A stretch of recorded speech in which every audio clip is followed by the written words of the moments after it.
Splitgate is an easy game to pick up, but hard to master. You need to focus on weapon prioritization, the objective, the kill feed, the spawns, staying alive, helping your teammates, weapon timers, and more. And from these first few days of release, I've noticed a lot of players making some easy to correct mistakes. And I want to address this for those players who may be looking to improve.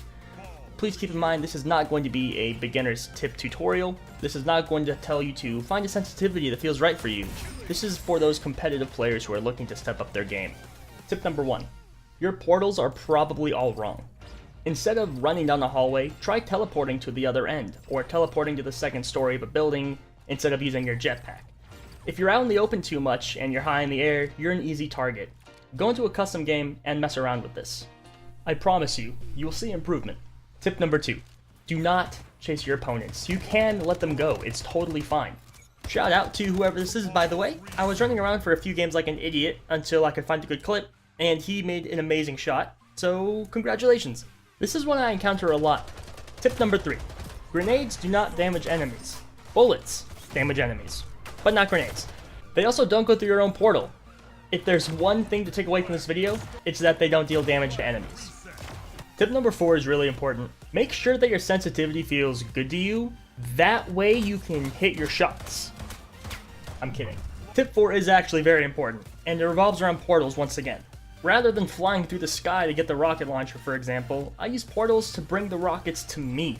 You can use this on many different maps. Experiment in a custom game like I mentioned before. Now, tip number 5 may not be the most game-breaking tip I've given you today in this video, but it's worth mentioning.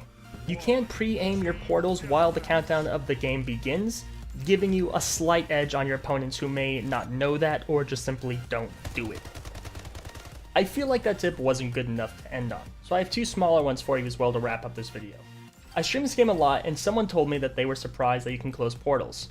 You can, and by default, in your key binding, it is Z and X. The last little tip I want to throw out for you is this. At Red and Blue BR on Saw Stadium, there's this corner with these 2 portal walls. If you hit both of these walls, you can see down the entire hallway. Just wanted to let you know. And that wraps up the video. In case you don't know, I stream full-time on Twitch, and I'm a member of the Splitgate Stream Squad. If you have any questions you wanted answered in real time, come stop by the channel as I'm live almost every day.